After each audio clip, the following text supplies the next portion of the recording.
The sound of a potential inside me begging me, please realize me. I need to explore more. I want to see the world. You didn't want it to just be handed to you. Exactly. When I landed in New York City, I didn't know a single person there. For me as an international student, it was much different than it is for other students. I will say it's harder for us. Got 3 admissions from Talk, NYU, and UCLA. Do you think your chances would have been a lot more different had you applied round 1 or round 2? Maybe, yeah, definitely. But I ended up in NYU. I had a full tuition scholarship there. Yes. So. Why did you make a decision to pursue an MBA? Especially knowing that this is a very unorthodox decision in Iran. The short answer to that question is just... Hani Mohammadian. Hi, good morning. Thank you for joining me on MBA Odyssey. Good morning, and thank you for having me here today. So far, I've interviewed people from all over the world, but I've never had the chance of interviewing someone from Iran. One of the reasons is there are no Iranians in GSB. I know that you're coming from New York. I know that you've been traveling around. It's great that you've made it. Pleasure is all mine. I keep telling people that every Odyssey starts at home. It's a journey. How did yours start? So I'm originally from Iran, as you mentioned, but I'm from Neyshabur, which is a very small town in Iran. Wow. So I studied economics back in Mashhad.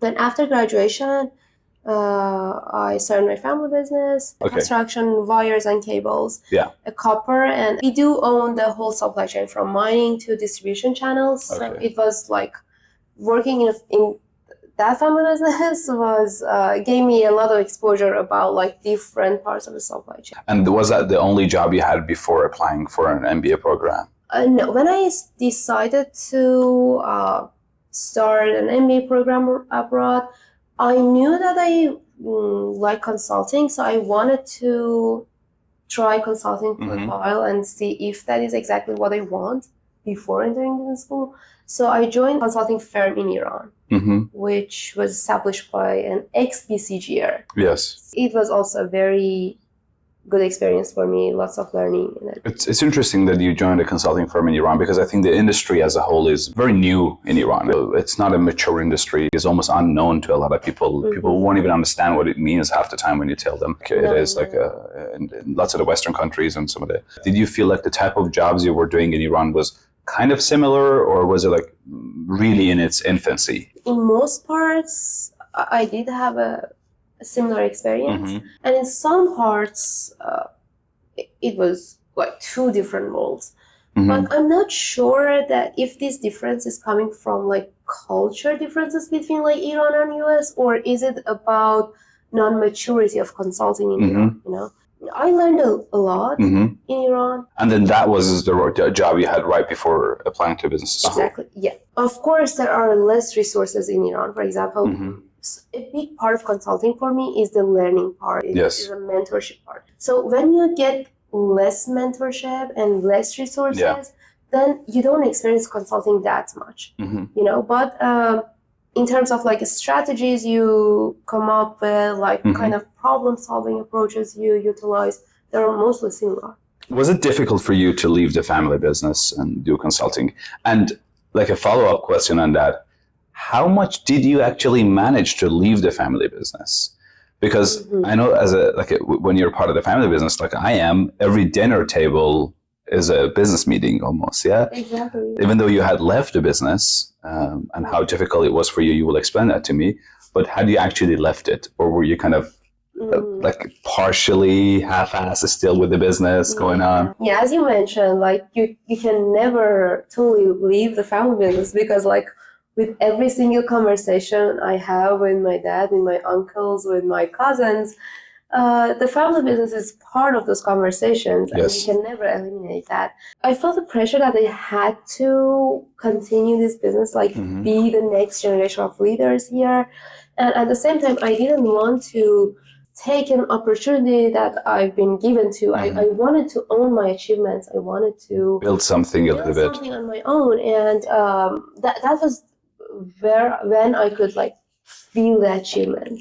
You didn't want it to just be handed to you. Exactly. Even if you want to go back at some point and pick it up where you left off, you want to still have done something of your own that has your brand on it before you go back and pick it up, if you want to go back. I couldn't see my achievements as achievements Yes. if, to some extent, I was gifted with them. I can imagine. I wanted to start from scratch. I wanted to prove myself, like even without having anything, you can build something for your own. You can define your own story. The sound of a potential inside me begging me, please realize me. I'm like, I need to explore more. I want to see the world. And before coming to US, I've never lived or studied abroad. So. Mm-hmm. That was so it was also a big decision in that sense. Exactly. And part of me really wanted to see how I would act in out of my comfort zone. So as I understand, you made the decision to pursue an MBA while you were still with the family business. Yeah. And then because you knew that you want to do consulting, you were like, okay, maybe I do some sort of consulting in Iran, understand the business a little bit more and see if this is what I want to do. But how did you make that decision? Like, why did you make a decision to pursue an MBA, especially knowing that this is a very unorthodox decision in Iran? Not many people have done it. Not many people do that decision, take that decision or go out for an MBA. It is not really known in the country. Yeah. How did you even get exposed to this whole idea? And this could be very interesting for a lot of people in the Middle East, in Iran, that also are dealing with a similar situation, a similar context. The short answer to that question is just by doing my research. But since I've been 16, I knew that I liked something like economics, but there's no major named as business in Iran, as you know.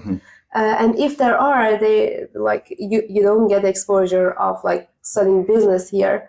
So I thought that I liked economics. I studied economics, but after entering my family business, I gradually found out the economics I was studying had nothing to do with business. Yes.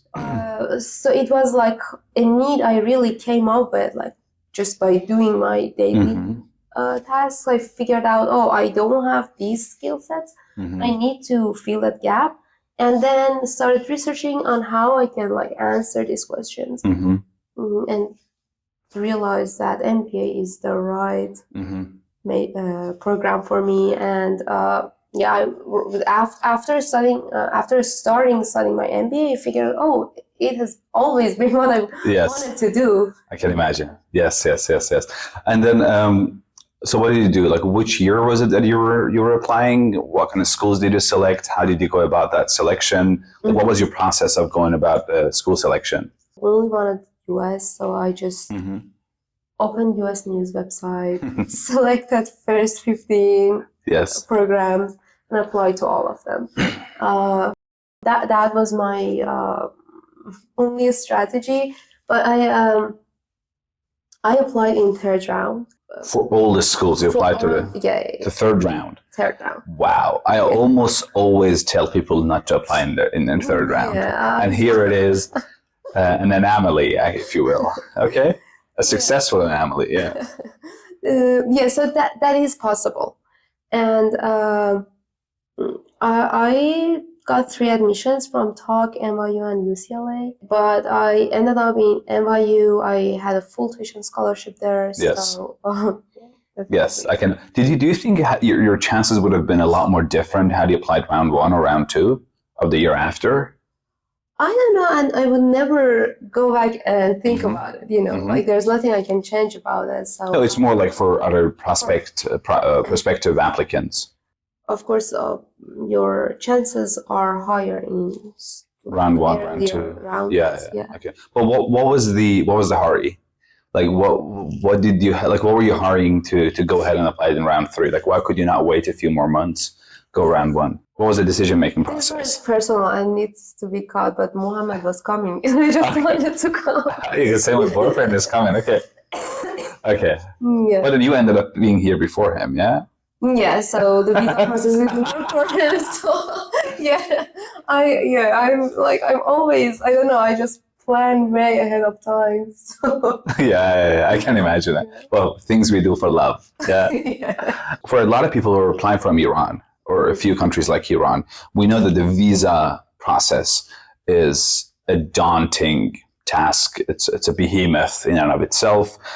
Probably the visa process is as stressful for people in Iran, countries like Iran, as the MBA application itself.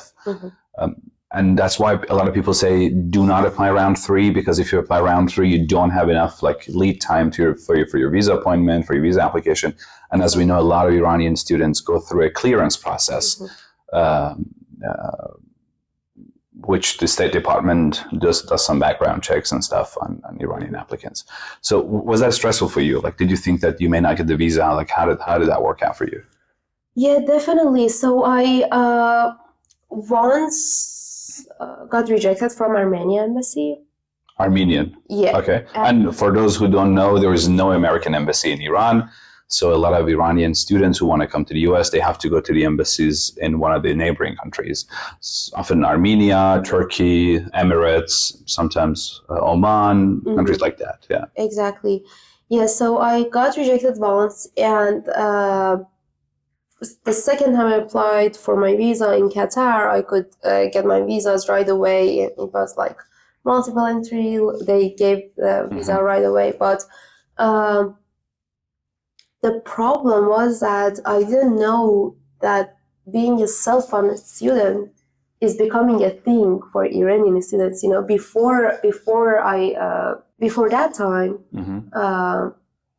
embassy was okay with students being self-funded from Iran.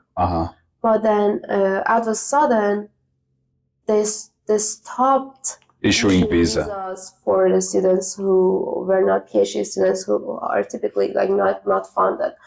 Although I had scholarship, actually I don't want to talk political, but I don't know what is the reason behind that. Of course, there is a logical reason behind that, but yes, they suddenly stopped issuing visa for self-funded students, so I couldn't get one. And so when you applied for an American visa in Armenia, was that also for NYU Stern? That was for UCLA. And for UCLA, you did not have a scholarship. No. That's exactly. Why. Okay. Yeah. But then when you pivoted and went to Qatar, I think, did you say Qatar? Yeah. Yeah. And Qatar, when you applied for visa, then that was with NYU Stern. Exactly. You had a full scholarship or whatever that was, and that helped your case a lot. Yeah. Exactly. Yeah. I think one of the reasons the State Department probably does not issue visas to Iranians or people from low-income countries where they're self-funded is the assumption that if these people want to go back to their countries, there is no kind of job that they can get to pay back the loans or kind of refinance of their education. Probably that's the reason. But I'm happy it worked out for you, because I can imagine it was a very stressful process. Even for me, I was living, before my MBA, I was living for 7 years in Europe. I had a job, I had a European education, all that stuff. But still, the visa application process was the most stressful part of this whole process for me. So I know what kind of a beast you were dealing with. But just let's zoom in a little bit on the MBA application process. You selected 15 schools, you said? Yeah, applied to 15 schools. So you applied to 15 schools, yeah? How did you go about doing that? Because it's a lot of essays, it's a lot of preparation, there are a lot of questions to be answered.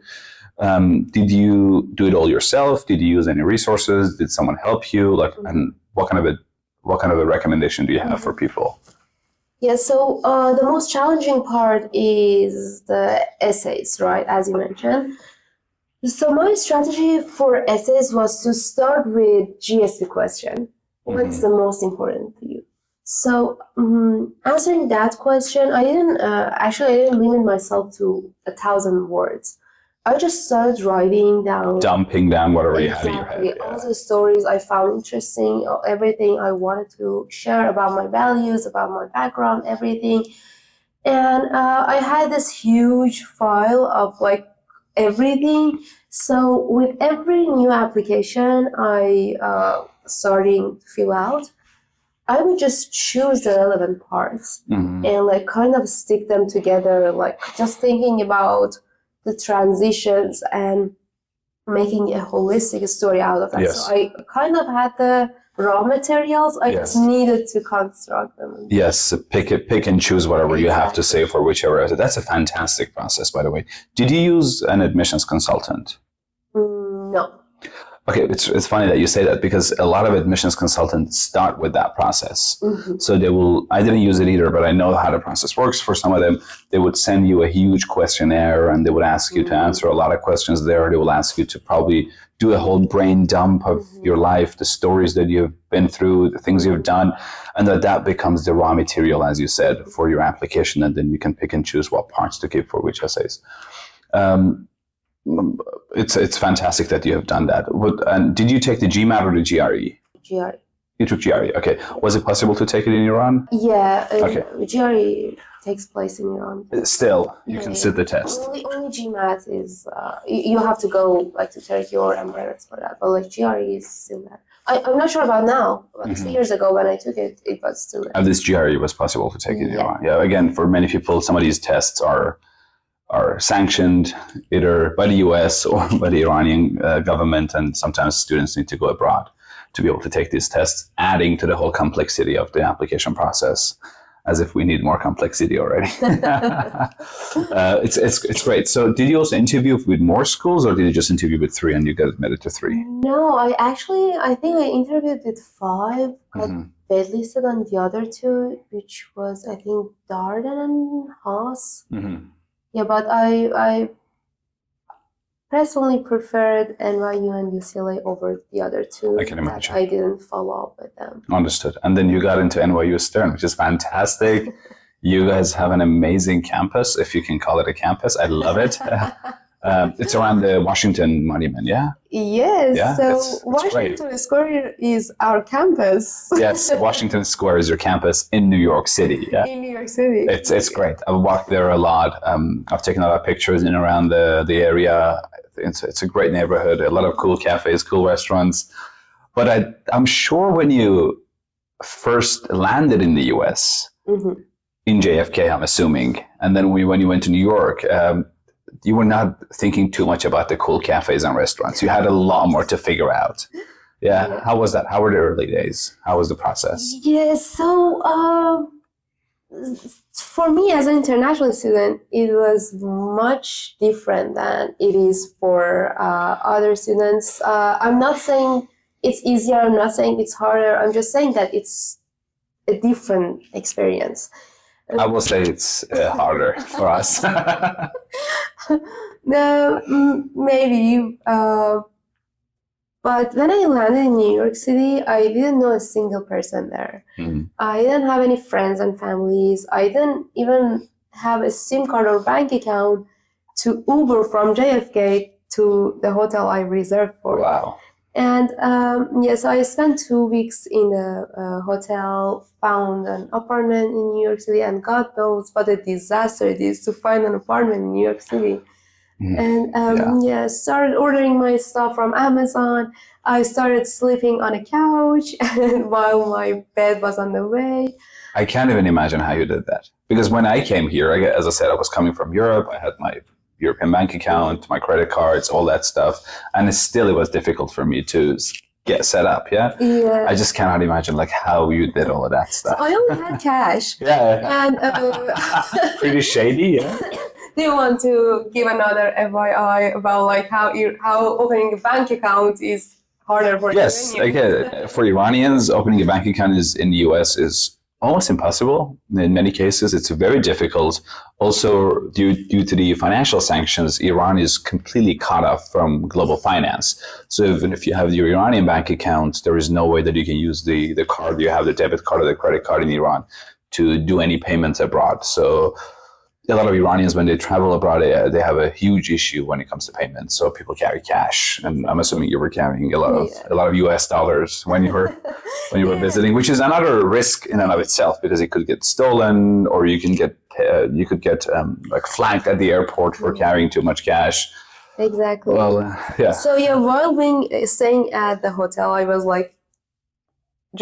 I couldn't sleep because I used to think about the cash I had in my baggage, and that was everything I had. Yes. So even speaking about the challenges, as I couldn't pay electronically for my apartment, I needed to get a money order.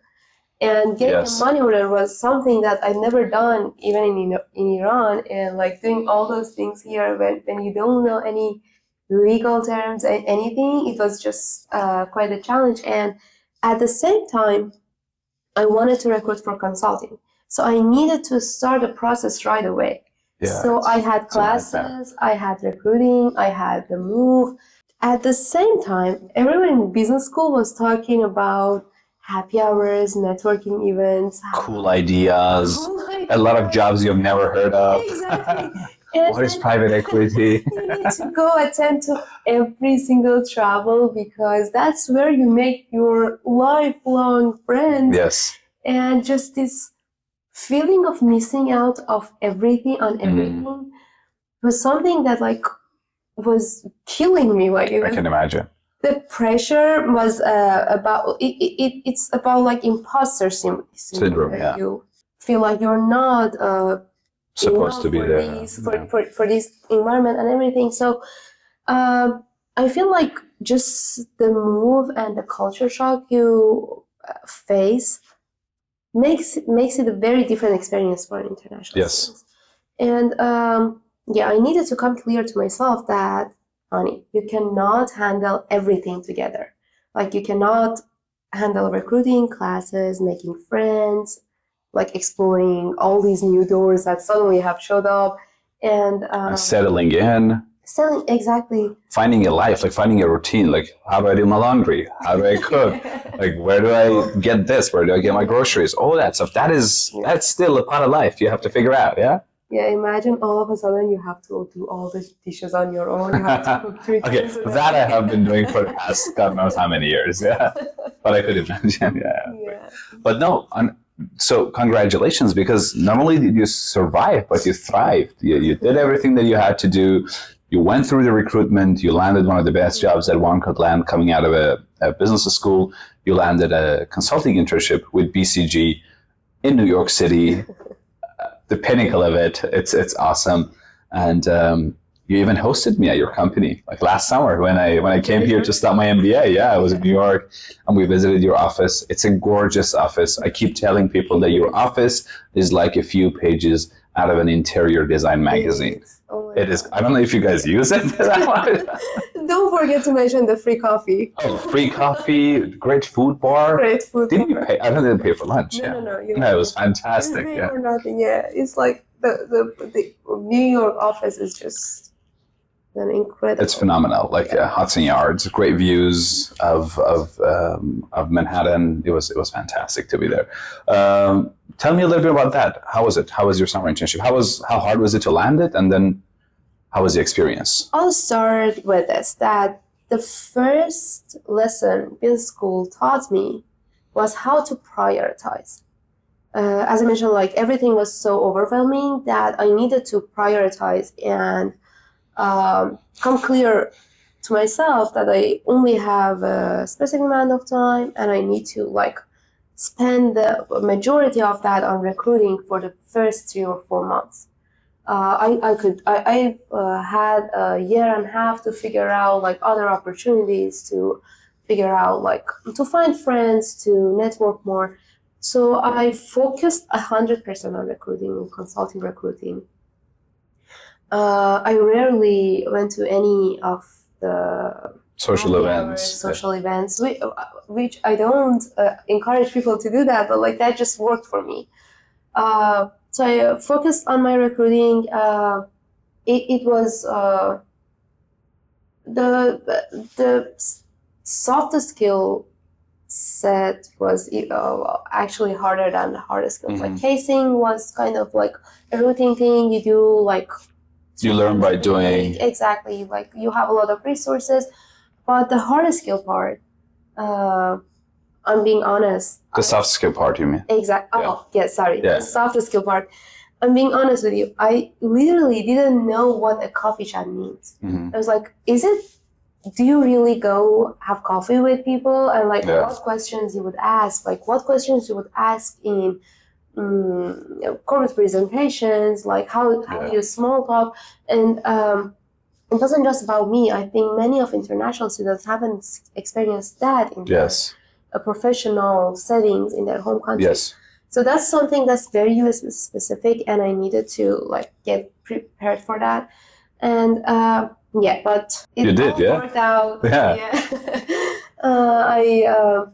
I went back home once the school was over and did my interview back then, back there. Mm-hmm. And I feel like that was also a very good strategy because like we know how overwhelming this business school can be in recruiting seasons. Mm-hmm. And going back home just gave me distance from everything. Yeah. And I figured out you could slow down, you could think, you could prioritize again. Nothing would happen if you don't land your like ideal job. Yeah. Life goes on, like no one really cares, you know? Like in my mind, like MBB, BCG was like the highest of the highest. But when I talked to my parents, they were like, how this firm is different from others, you know? When you start talking about with your non-business school friends and family. It grounds you. Yeah. Exactly. I can imagine. Yeah, you just figure out, oh, it doesn't matter that much. Yeah. And that really helped a lot. And did you enjoy then your time once you started your internship with BCG? Of course. Yeah. So the thing is, I saw you on the very last day of your internship. Yeah, you literally handed your laptop when I was there, which is fantastic. We got to celebrate, and you had already gotten your offer, your return offer, which is a great time to be there with you. But how was the 2 months before that? Was it cool? Did you learn a lot? Did you enjoy your time? My project was on a biopharma global firm, and I learned from every single second I spent at the office and just talking with people. And you had no idea about biopharma before? I had no idea about biopharma. That is one of the beauties of consulting, yeah? Yeah. I mean, it's a kind of a double-edged sword. Some people criticize and say, oh, how could a 20-something-year-old person come into an industry that they don't know anything about and start making recommendations? But that's what you learn, yeah? You learn how to absorb the necessary information in a very short amount of time, be able to digest it and be able to convert it into like actionable insights. And that's the skill set I think you develop as a consultant, right? That was my experience also working in Germany. So it's not just about utilizing the structures you learn and like applying it to all the questions you face. That exactly as you mentioned,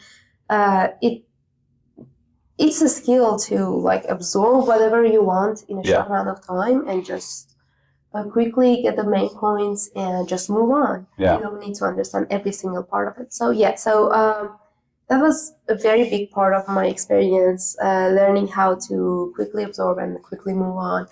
But like just having conversation with random people at BCG, that was a quite experience in itself. Like that's an education in and of itself. Exactly. I can imagine that. Yeah, I had the greatest time during my internship. I'm not saying that it was easy. It wasn't easy at all, but I enjoyed the challenge itself. Yes. You know, it was a joyful challenge for me. Yes, I understand that. So I still want to stay kind of run back to your experience applying to the business school. In my chats with a lot of Iranian candidates, or even candidates from countries who are not typical feeders to business schools, one of the major concerns they have is the type of work we have done in our country is not with multinational companies. The type of work we have done in our countries is not very well known to a lot of these business schools. If you're from India, the chances are there are a lot of international companies, you work with them, and the business schools understand India because there are a lot of people coming from India. Vietnam, likewise. Some of the African countries is the same. Some of the South American countries is the same. And obviously your Western world, like Europe and North America, is very known to a lot of business schools. But coming from Iran, that is a huge concern for people. And that keeps a lot of people from applying, because they're like, okay, I work at this company, I did this job or that job, but no one understands what I did. How did you overcome that challenge? Because the chunk of your work experience was with the family business, and the school has no way of verifying what you've done, no way of really calling up your dad and asking about you, you know what I mean? Like, how did you overcome that kind of negative externality, if you will. I see. So by providing context, like it's obvious that most of Iranian firms are not known to anyone at all. So you need to provide the context on your own. For example, when I'm talking about my family business, I always mention what chains of the supply chain it contained, or like how many people used to work there, and even in my experiences, like I clearly mention like which approaches I use, like which softwares I used, and how many people I managed. So providing that context really gives the admission committee or the firm they're applying for a sense of what you've been doing. But Exactly. it never will cover that signaling effect, you know. It will never be the same, and you cannot do anything about that. So the best thing you can do is just to provide context. For example, and when I was talking about my consulting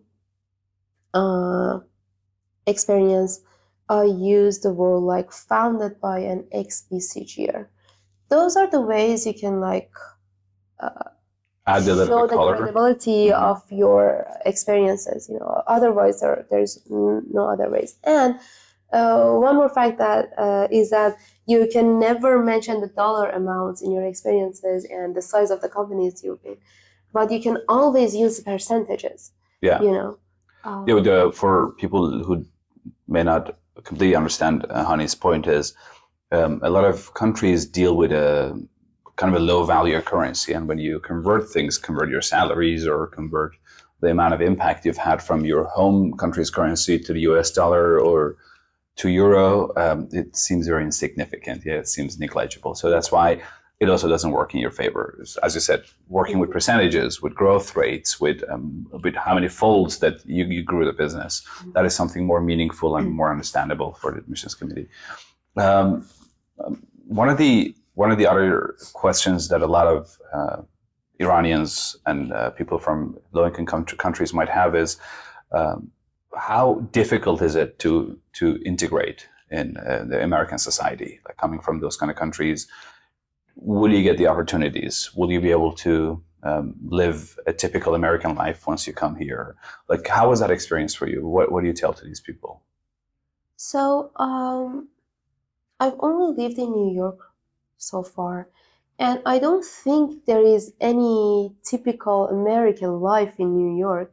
Everyone just lives their own way. Exactly. And you can, like, for me, my experience is like just by being my authentic self, I'm living my own American life. Yes. Because that's all at least New York is about. Yeah. So, but if you're talking about integration into like job market and like professional settings, that's I think that's something that takes time, and you need to put energy and time on that to integrate yourself with the job market. Yeah, I also feel like that part is a lot more difficult, especially if you want to go for certain industries, which revolve heavily around having local connections.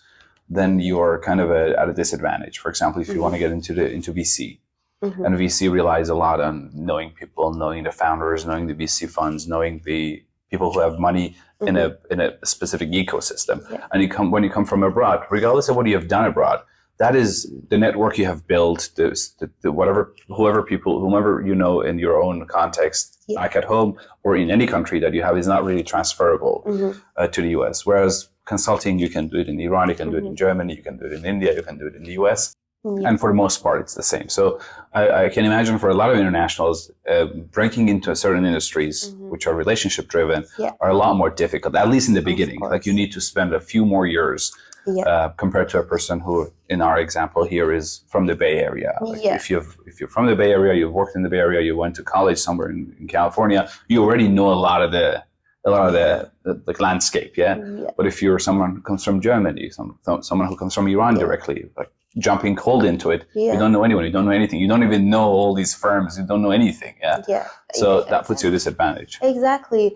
So you can never say that it's impossible, but generally speaking, many of industries are almost blocked for international students. Even marketing is kind of blocked for international students because marketing firm always prefer local people who are more familiar with culture, with Yes. like the marketing trends has been happening in the US. Which is understandable on one level, yeah. Exactly. Yeah. Both are understandable, like Yeah. both networking. These are all understandable issues, but it's just how an international student experience is different Yes. from others. But at the same time, business school is the answer for all those issues, right? It can't.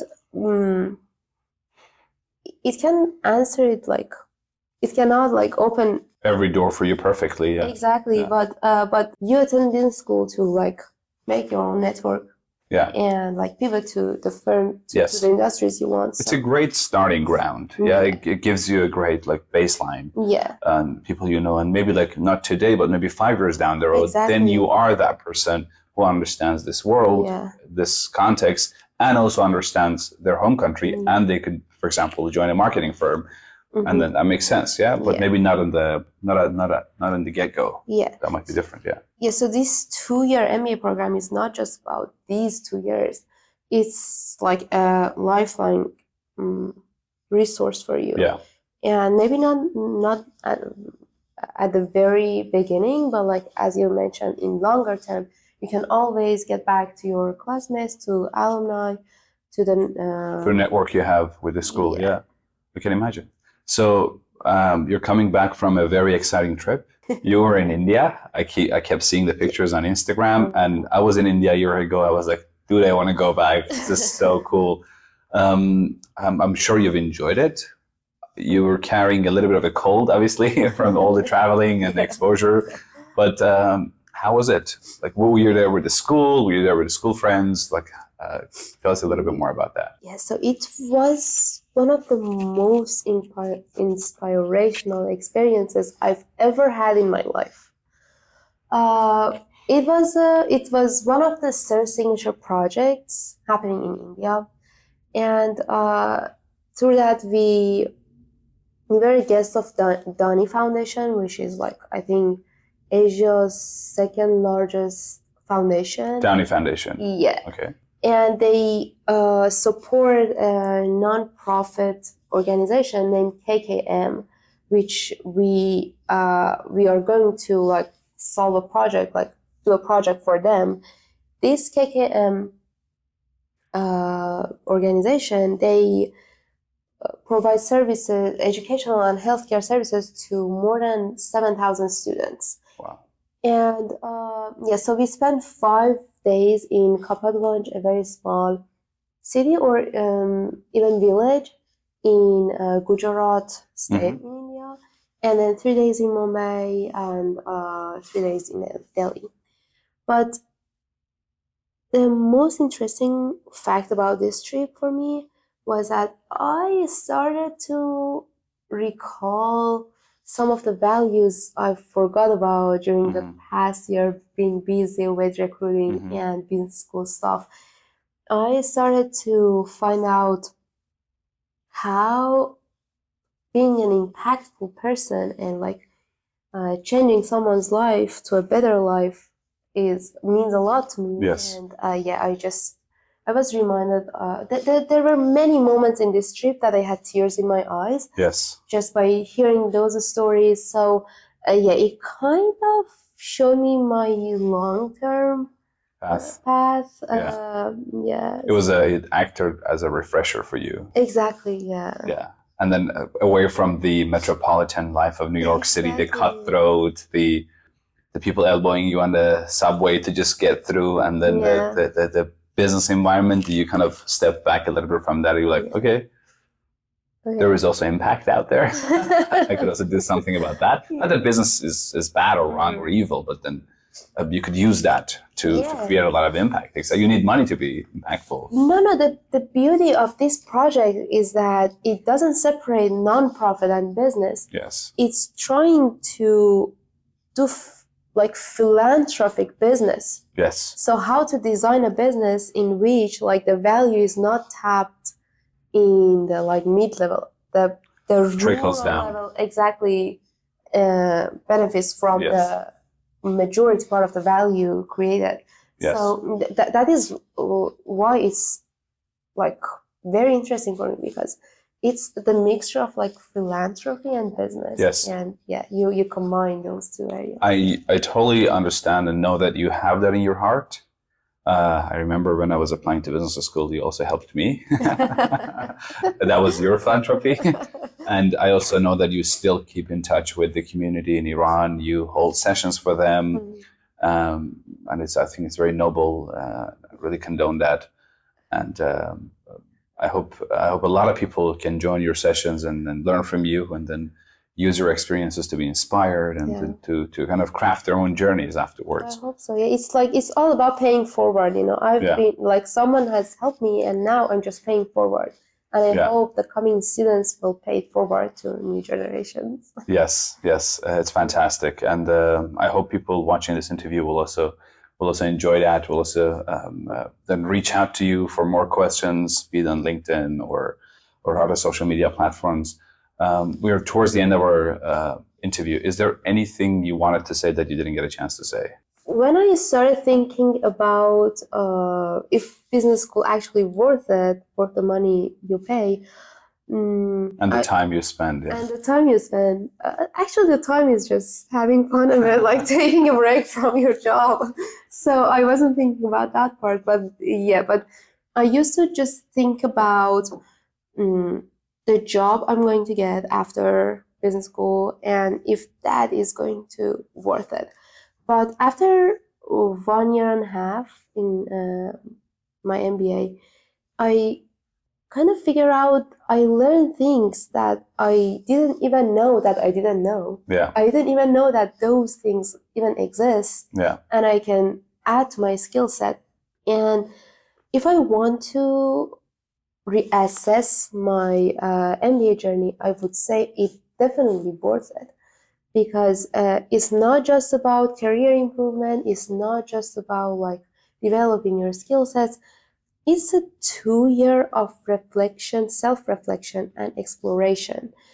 And after, 4 or 5 years into the job market, you definitely need that break to just take a step back, reassess and think about what I really want to be in 5-10 years. I think another round of that is coming another 5 years from now. Because I think people will never ever completely know what they want to be. No. Yeah, and that's a dynamic process. Exactly. It's not like a dynamic process. Yeah.